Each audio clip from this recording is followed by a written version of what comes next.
आप सभी को नमस्कार। मेरा नाम दीपक है और आज मैं बात करने वाला हूँ प्रधानमंत्री ग्रामीण आवास योजना 2024 के नए पात्रता के नियम के बारे में। नए जो उसमें कौन से पात्रता के नए नियम हैं, कौन से अपात्रता के नए नियम हैं, किन लोगों को आवास मिलेगा, किन लोगों को आवास नहीं मिलेगा।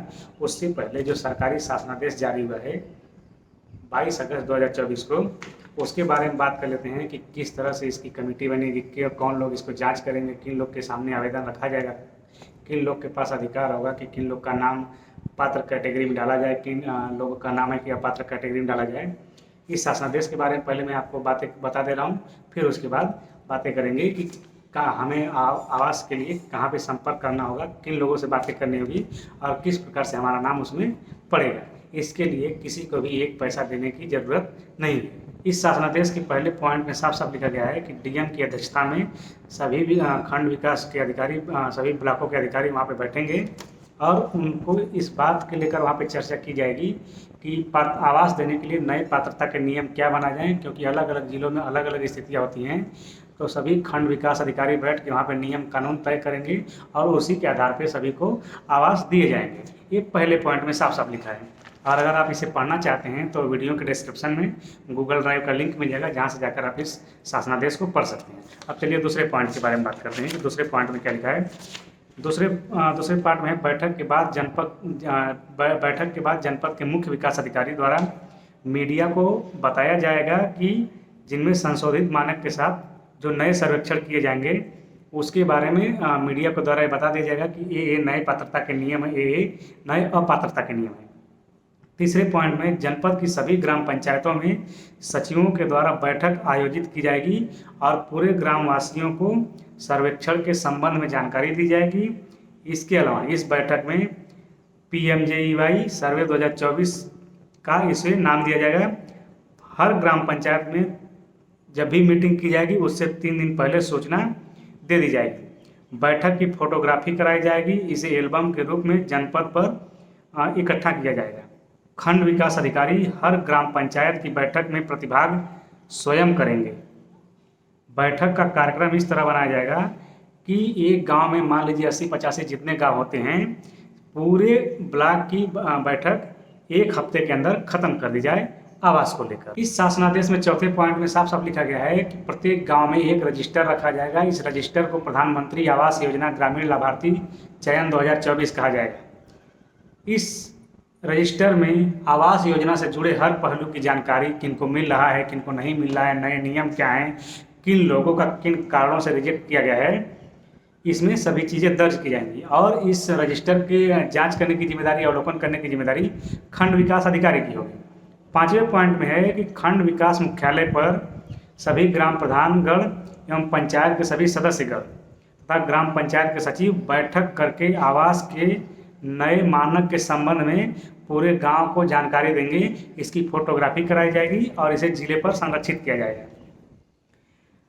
छठवें पॉइंट में पात्रता एवं अपात्रता के मानकों के ग्राम पंचायत में सभी सार्वजनिक स्थानों पर दीवार पर वॉल राइटिंग कराई जाएगी और आम जनमानस को इसके बारे में सूचित किया जाएगा कि किन लोगों को आवास मिलेगा, किन लोग को नहीं मिलेगा, किन लोग को मिलेगा तो क्यों मिलेगा, किन लोग को नहीं मिलेगा तो किस कारण से उनका आवेदन रिजेक्ट किया जा रहा है।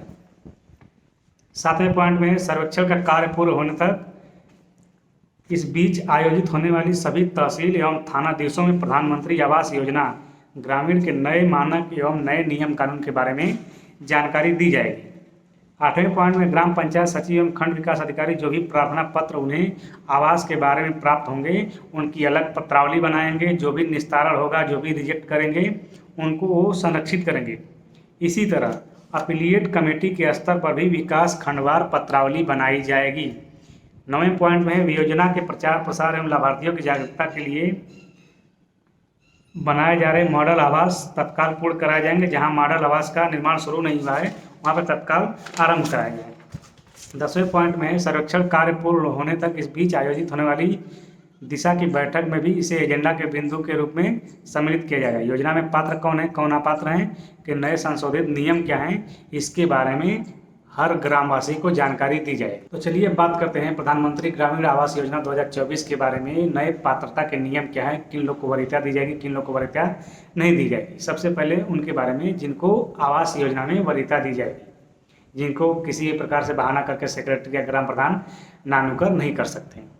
तो इसमें पहला नियम है कि ग्रामीण परिवार के सभी आवास विहीन परिवार या एवं शून्य, जिनको मतलब पहले क्या होता था कि जिनके पास 1 या 2 कमरा होता था उन्हें भी इसमें अपात्र माना जाता था, लेकिन नए नियम में जिनके पास 1 या 2 कमरा है उन्हें भी इसमें शामिल किया गया है। दूसरा, बेसहारा भीख मांगकर जीवन यापन करने वाले, यानी जो लोग अपना जीवन भीख मांगकर अपना जीवन यापन करते हैं उन्हें भी इस कैटेगरी में अब की बार पात्र कैटेगरी में डाला गया है। हाथ से मैला ढोने वाले, आदिम जनजातीय समूह, वैधानिक रूप से मुक्त कराए गए बंधुआ मजदूर, यानी जो ईंट भट्टों पे जो काम करते हैं मजदूर, यानी या ये भी हो सकता है किसी होटल में या किसी दुकान पर ज़बरदस्ती उनसे कार्य कराया जा रहा हो, उन्हें भी इस कैटेगरी में वरीयता दी जाएगी। अब दूसरी बात, अपात्रता यानी किनको किन कारणों से आवास के लिए रिजेक्ट किया जा सकता है, उसके नए नियम हैं कि जिनके पास 3 पहिया या 4 पहिया वाहन है उन्हें रिजेक्ट कर दिया जाएगा। जिनके पास 4 पहिया कृषि वाहन हो, यानी ट्रैक्टर हो, टाली हो, उन्हें भी इसमें रिजेक्ट कर दिया जाएगा। 50,000 रुपये से अधिक अगर जिन व्यक्तियों के पास क्रेडिट कार्ड है उन्हें भी इसमें अपात्र कर दिया जाएगा। यानी कि अगर आपके पास क्रेडिट कार्ड 50,000 के नीचे का है तो आप पा जाएंगे, 50,000 के अगर ऊपर का है क्रेडिट कार्ड तो फिर आप पैसे आवास नहीं पाएंगे। आवेदनकर्ता के घर का कोई भी परिवार का सदस्य सरकारी नौकरी में नहीं शामिल हो, यानी कि अगर आपके परिवार में कोई सरकारी नौकरी करता है तो आप आवास योजना के लिए अपात्र माने जाएंगे। इससे बचने का आपके पास रास्ता है कि अगर मान लीजिए कि आपके राशन कार्ड में उनका नाम है तो आप अपना राशन कार्ड अलग करा लीजिए, उनकी फैमिली को अलग करा लीजिए।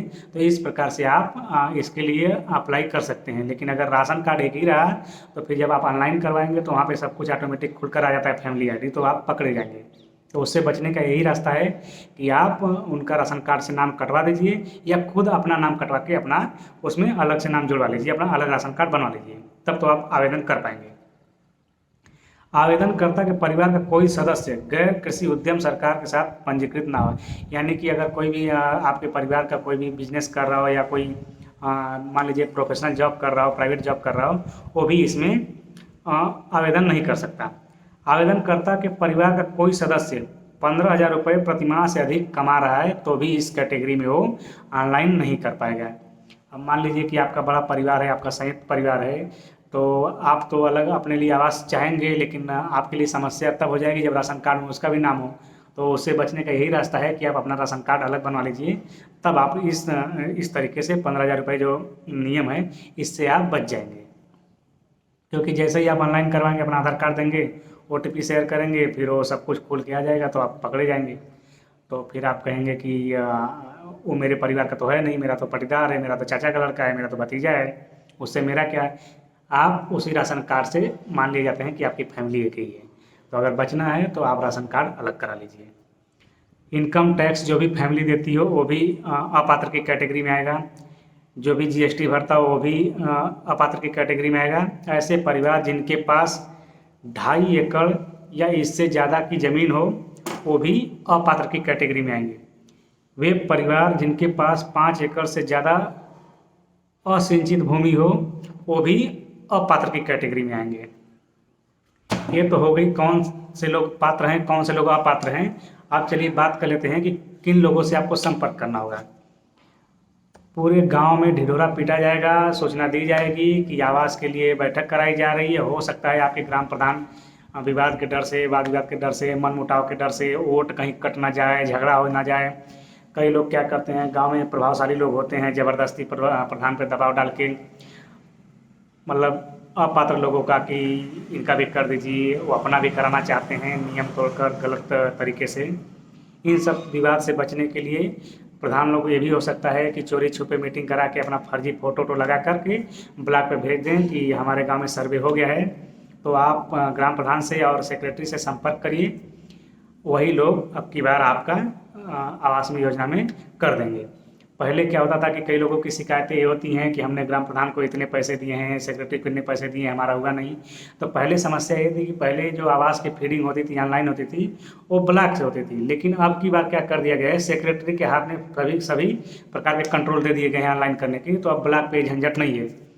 पहले क्या होता था कि जब भी ग्राम प्रधान आवास योजना कराने के लिए ऑनलाइन ब्लॉक पे जाते थे, तो वहाँ पे क्या होता था कि जो ब्लॉक के कंप्यूटर ऑपरेटर हैं वो प्रधान से पैसे मांगते थे कि आप पैसे देंगे तो ही हम ऑनलाइन करेंगे। अब इस बात की गारंटी नहीं रहती थी कि आवास के पैसे आएंगे कि नहीं आएंगे, कब तक आएंगे। लेकिन ग्राम प्रधान बेचारा तो पैसे दे के उस ऑपरेटर को फंस जाता था। ऑपरेटर बोलता था कि जब सरकार पैसे नहीं दे रहे तो हम क्या करें, हमने तो ऑनलाइन कर दिया है। तो इस प्रकार के विवाद पहले होते रहते थे, इसलिए लोग कई बार पैसे दे के फंस गए हैं।